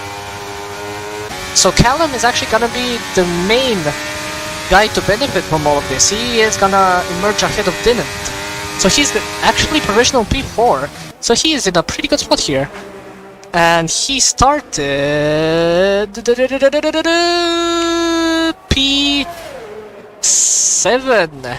So that's gonna be 3 positions improved from the start. But still, Dinant has had a pretty good race so far, even with that little incident with the McLaren, as he's improved 10 positions. Of course, me racing in the AlphaTauri, I am gonna root a little bit for AlphaTauri. You probably call that bias. I call that rooting for my team. So I kind of want to see him do well. But of course, I'm not gonna do that like every single time. I'm gonna try and keep that secret and not really dwell on it for much longer. As he does go into the pit lane, let's see if he's gonna stay ahead of I am the one, or if the undercut has actually proved as a good shot. The only thing I can really say about I'm the one is that he was very slow in the pit entry. So that might cost him this position, but actually I think he just might be clear. Let's see here. He is at the exit, and yeah, I am the one has emerged ahead of the AlphaTauri driver of Dinant, and he does have a really big gap. So that undercut has worked wonders for I am the one, which is very, very nice to see. But now, as pit stops have started, and I mean mainly ended, we are seeing quite a big gap to everyone now, so I don't think we are gonna see any overtakes happening anytime soon. But I think that gives us enough time to see, I don't know, some of the penalties. So Green Racer in Ferrari has a 5-second time penalty alongside his teammate Maestro, who also has 5-second time penalty, with Galaxy Dark having 3 seconds by corner cutting with damage after he made contact with Dinant, or actually Dinant made contact with him, but he did move under braking. I think the stewards are gonna have a difficult time with that one. Of course, I don't have the full insight of the incident, but I think it's just in the middle range. He did move on braking, and the AlphaTauri could have avoided it by braking a little bit earlier, as he could have seen that coming. But I don't know, I'm not a steward, so I don't care. So I'm gonna leave that to them. Everyone has already made one stop in the race, except for Poe in the Mercedes, who has made 3 stops. I don't know why, but he did. And the positions changed. The only guy that has lost positions has been Galaxy Dark, and I think if it wasn't for the wing change, I think he would have been, he would have actually improved on the positions, but I don't know, I'm not good at maths. And let's check the fastest lap of the race, a 1:35.537 by Mitch Snape, currently the fastest lap of the race. So if you don't know how like the rules of Formula 1 work, as the green racer has got no 3-second time penalty, basically you get awarded points going from P10 to P1, as follows: 1, 2, 4, 6, 8, 10, 12, 15, 18, and 25. You also get an additional point for the fast lap, but only if you're in the top 10. Of course, that's how it works in real life. I don't know if GRS have some sort of different rule, how that's awarded. But basically, you want to be in top 10 if you have the fastest lap, and you are gonna get an additional point. So yeah, that's mainly how the points system goes in Formula 1. It's basically the same thing here in GRS. I think... Actually, I don't know. I don't know if there is any chance that we might see it change, but you never know. Something might happen as Snape improves on the fast lap with a 35-1. So these mediums working wonders for him. Like, he only changed 3 laps ago to those mediums, and he's just flying. So looks like his pace is really good. He just got involved in a lot of incidents, unfortunately, which set him back by a lot. But Dinand is staying close. Dinand is not letting him go. DRS, of course, on this track lets you just stay close to your the driver ahead of you. So you can either just overtake him, because DRS and DRS are incredibly powerful in this game, or just wait for them to make a mistake. As I think that was Poe getting the fast lap of the race, stealing it from his teammate with a 134.5, which is very impressive. Let's see if Dinand is gonna go for this move before the chicane. I think he is thinking about it, and he's gonna go for it on the inside of the Mercedes, and he makes this stick. Mitch Snape knew that he couldn't really battle that, so he just backed out of it, but he is going for it here. Both of them going side by side. On the start-finish straight, who is gonna come out on top? And he does. I think already in qualifying we saw that the Mercedes has way more straight-line speed than almost everyone in the session. I think the fastest we've seen was Tyler in the Alpine, going 326 kilometers an hour right before the finish line, and the Mercedes of Mitch Snape went 323. So that Mercedes is very quick, while everyone went 320. So looking very speedy, that Mercedes, and he's also not losing too much in the corners. So looks like his preferred setup is a pretty low downforce setup. In this game, setups are a bit different, but mainly the same as in F122. So basically they nearly work the same, but you just have more additions. So basically like... oh, migrating host, that's not what you wanna see. So what I was saying, so basically you have like increased levels of ride height and blah blah blah blah blah. Dinand going for the overtake, he's gonna make it stick, blah blah blah. I think we've already seen this a million times, and he's now in P7. Basically you can have more levels in the ride height, more levels in the suspension, and they have more of an effect. The ride height especially, it works the same as in real life. In 22 it didn't work almost at all, but in this game, oh, is Snape trying to go around the outside? Oh, is he? Maybe switchback? Switchback on the AlphaTauri, run the outside into turn 2 or 3, as the Ferrari behind has spun round. He does have DRS, and this move is probably gonna be easy. But Dinand is using the ERS. But yeah, Snape does make that move stick, as I think he makes contact with the Mercedes again, the same as with the McLaren. They go side by side into this part. You really don't want to go side by side here, as they just showed here, as Mitch Snape shows victorious. No, not shows me victorious.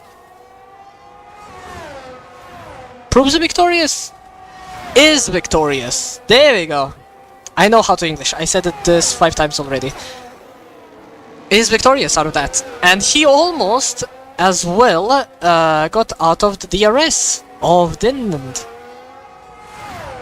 Wait, I think I just realized that I've been pronouncing the AlphaTauri's name wrong. It's not Dinand, it's Din and Cool. So maybe I just call him Din.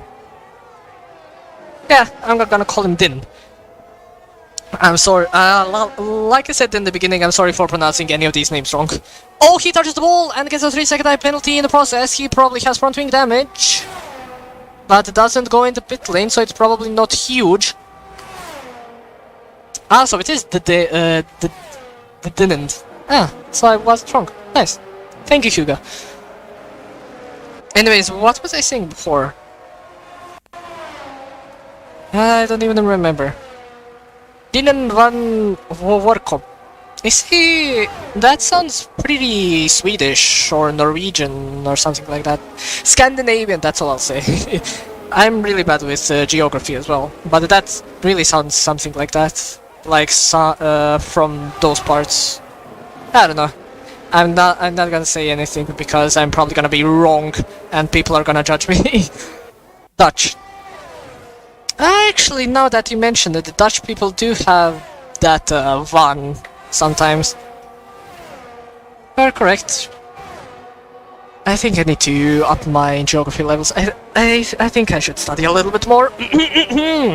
Anyway, the gaps have formed. I think the closest battle really we're gonna see is N4 and I am done, but N4 is not in the lobby, so that's not really gonna happen. So let's go back to our leader. 8 seconds a gap. Let's go next, because no one cares about the leaders. The Green Gamer, 13 seconds behind. Callum, 4 seconds behind. That's it. What am I doing? So yeah. It's lap 20 out of 25. Crack is leading the race so far. And is looking very well to win the race. The Green Gamer currently in P2, alongside Callum in P3, both running out the podium. Callum is not really that secure to take the podium because I am the one is still 4 seconds behind him, so Callum cannot afford to make any mistakes because I'm the one who will capitalize on them. N4 is in P5, but he is probably gonna get overtaken by people behind him because he is ghosted, he is not in the lobby. Mitch Snape is in P6, currently actually having a pretty good race so far, not too bad. The other Alpine of Tyler is in P7, also not running us too bad of a race. Also pretty solid, but Dinant is pretty close to Tyler to try and make a move, but he does have that 3-second time penalty, so even if he does make a move, he is probably gonna lose out, only if he can remove that penalty. Galaxy Dark is in P9 for unfortunately 4 seconds behind Dinand and has that 5-second time penalty, I think, or it's 3 seconds. Either way, it's a penalty. Oh, and I think we're gonna see 3 wide, maybe. Oh my god, Tyler down the inside going into turn 14 is gonna be able to make the stick. Snape not really defending.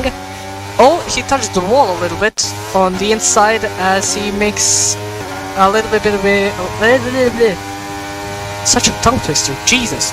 A little bit of a mistake at the exit as he loses the back end, but thankfully he manages to catch it and didn't lose much time out of that. But now Dinand is in his DRS, so he is gonna get it. I mean, he's gonna get from N4, not from Dinand. I'm already at a loss for words at the end of this race. My throat is hurting a lot. I don't really know what else to say. Where was I? N4 is in P8, Galaxy is in P9, and Maestro in a final points paying positions. Bo is in P11, but I think he might actually benefit from the penalty. No, not really. He's not gonna benefit. And Martin Ivanek unfortunately lost, but not last if we count the DNFs, with Dark Razor, Trick, and S99 retiring from the race. So yeah, 4 laps to go. Actually 3, because Crack has crossed the finish line. And we do have a little bit of a battle here for P6. Martin Ivanek gets a 3-second time penalty, as also ahead Tyler, and I am the one. Ooh, that's interesting. I didn't even see that Tyler would get close to I am the one.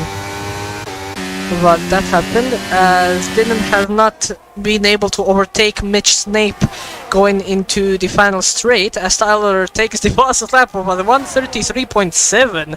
That's incredibly fast, as Dylan faked move on Mitch Snape, backed out of it, maybe thought that he would make a mistake, and he tried to do the same as Mitch Snape did to him last time, as he also tried to do a switchback, but unfortunately he was not victorious in that, as we have a yellow flag. It's Snape's teammate Poe making a mistake in the final chicane, and I think that he might just retire, but I'm not sure.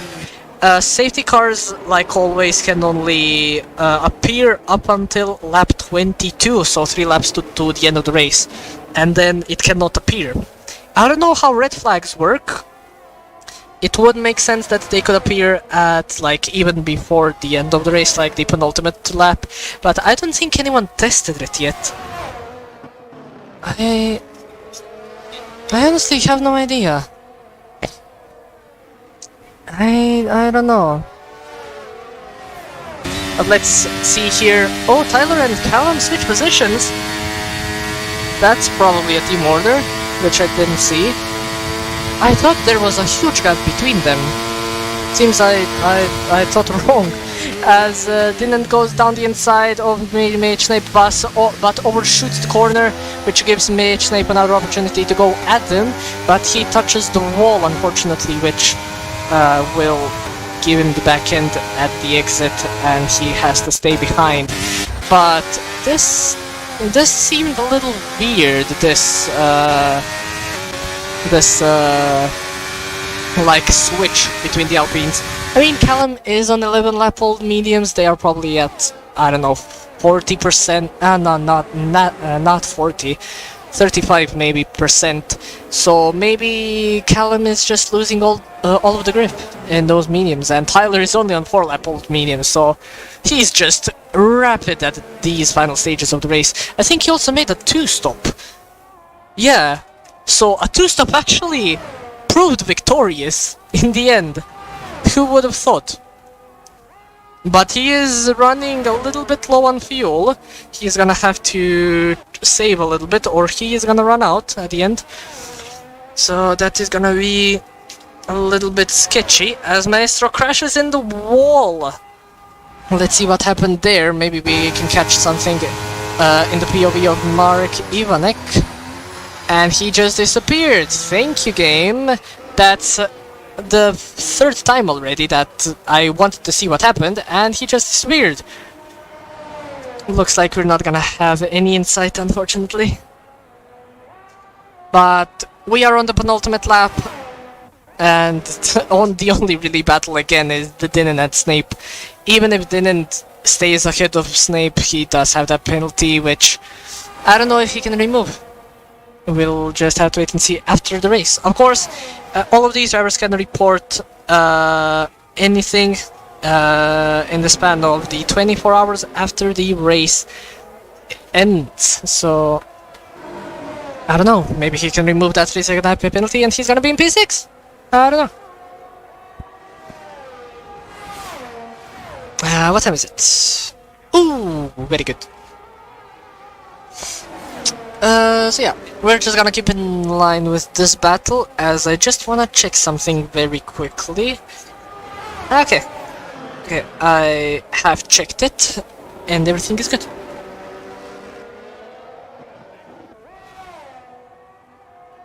I'll have had massive wing damage and all tires went right into the wall.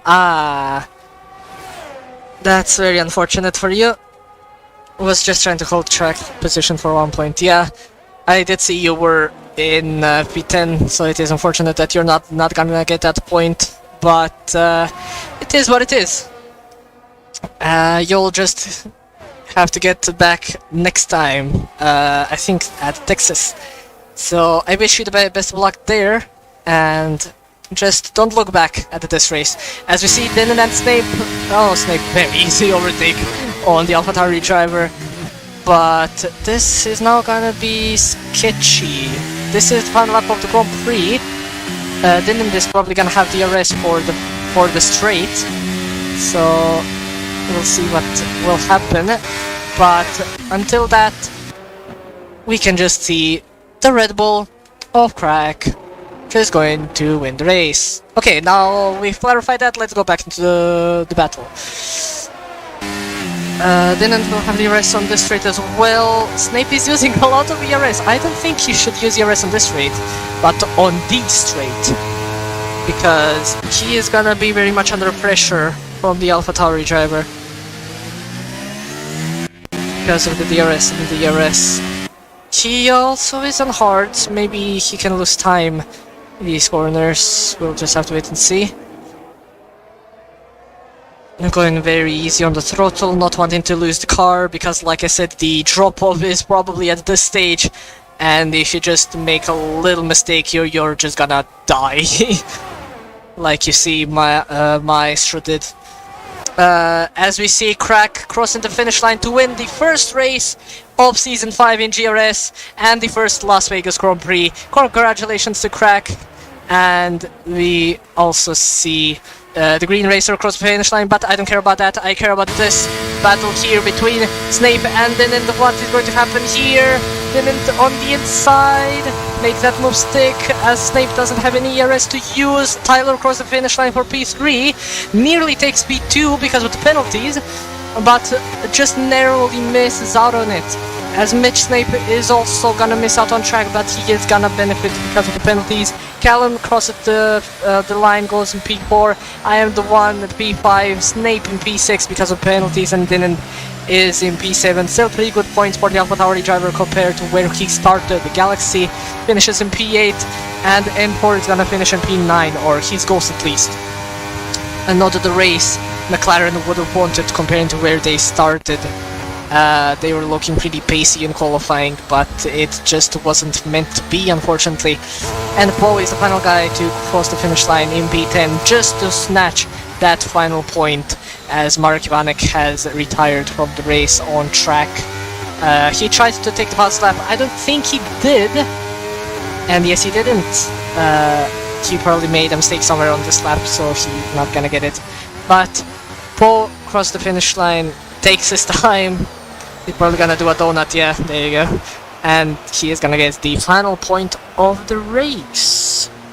Not too shabby. Well, I'm dead, or my voice is dead. Thankfully I brought a glass of water here.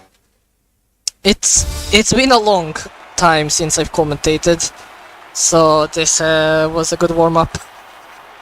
But we see here Crack, the green, I'm just gonna call him green, and I think it's Tyler in P3. You all can see that they are very happy with their podium positions. I think all of them maximized their potential in today's race. All of them drove the best race they could, and none of them could really just none of them could get a better position here. I think, however, the Alpines are actually leading the constructors, taking both P3 and P4 and the fastest lap, which brings them to 28 points, while Red Bull only have 25. So let's get back to the positions when we take this race director. So, RT Crack has won the first Las Vegas Grand Prix and first race of the season, with the Green Racer right behind him in P2 and Tyler the final podium position. Callum in P4, I'm 1 in P5, Snape in P6, Dinant in P7, Galaxy in P8, and 4 in P9, Paul in P10 for the final points winning position. Marek Ivanek in P11, Maestro in P12, Dark Wizard in P13, Turek in P14, S in P15. Unfortunately, Dark Wizard, Turek, and S99 have not finished, and Maestro Ivanek have not scored any points. I think actually they also DNF'd, it's just not showing it, unfortunately. So, now is the time to see if I can get any of these guys for the interview, which hopefully isn't gonna be the case, but I don't know. But let's see. Like I said before, don't expect anything major in the interviews because I am horrible on them. But let's see. So we had Crack.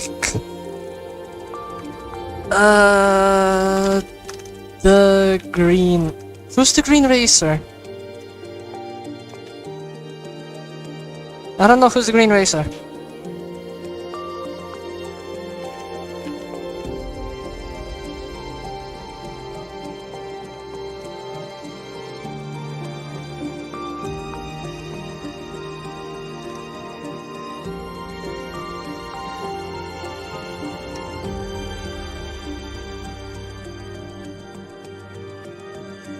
Okay.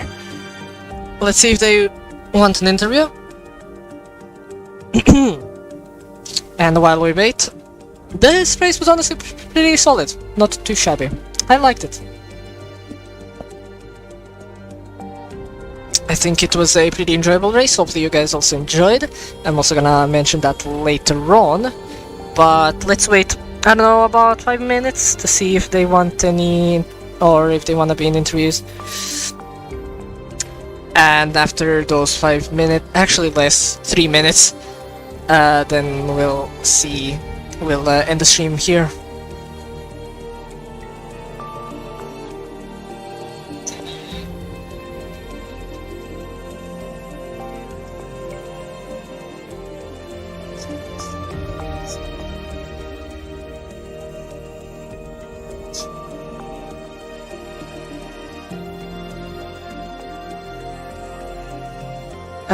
Let's see.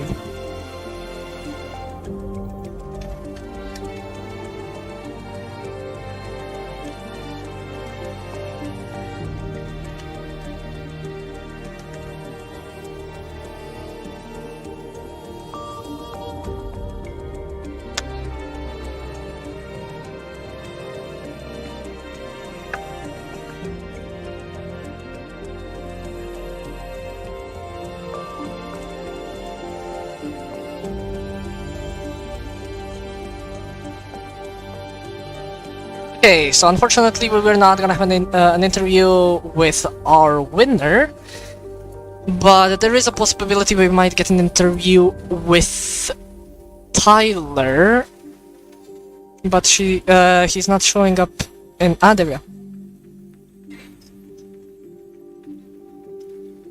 Can I not? No, I cannot move him. What? I thought I could move him. Oops. Give me just a moment, I need to fix this. Actually, I could just join talking. Yeah, I'm gonna join talking. Or... Oh, no, what is this?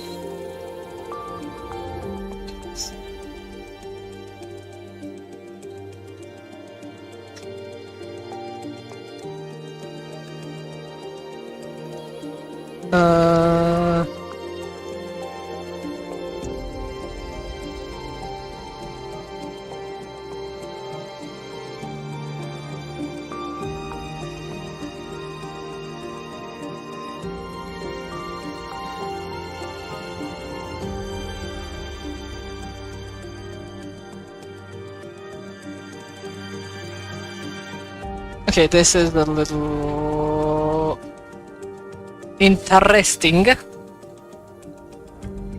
Okay, I'm just gonna join talking. No one else wants an interview, so it's fine. So let's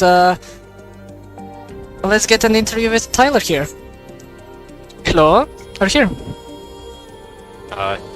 Hello.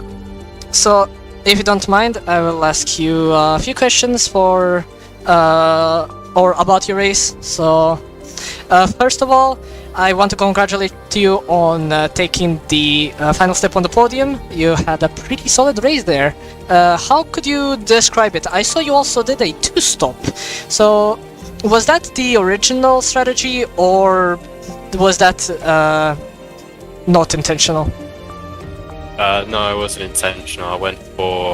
I was gonna go medium and then medium, soft, medium, and then had a spin, remove the front wing, had to go again, had to pit it, and then went hard basically towards the end, and then went on to the mediums to try and get fastest lap.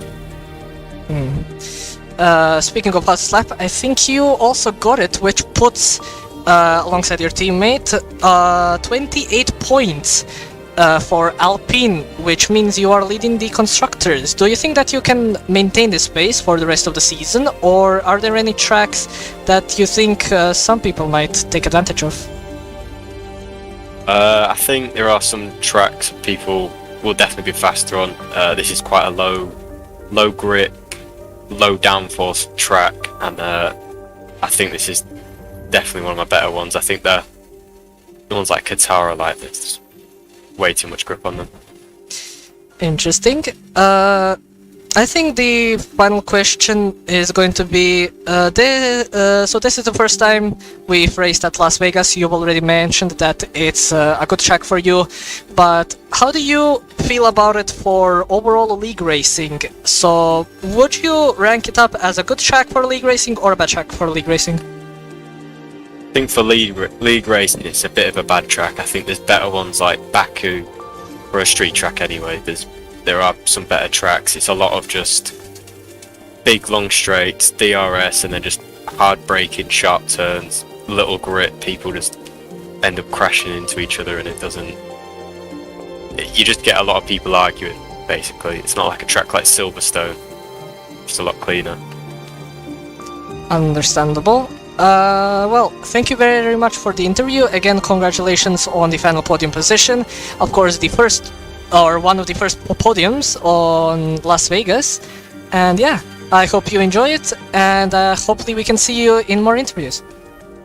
Thank you. See ya. Goodbye.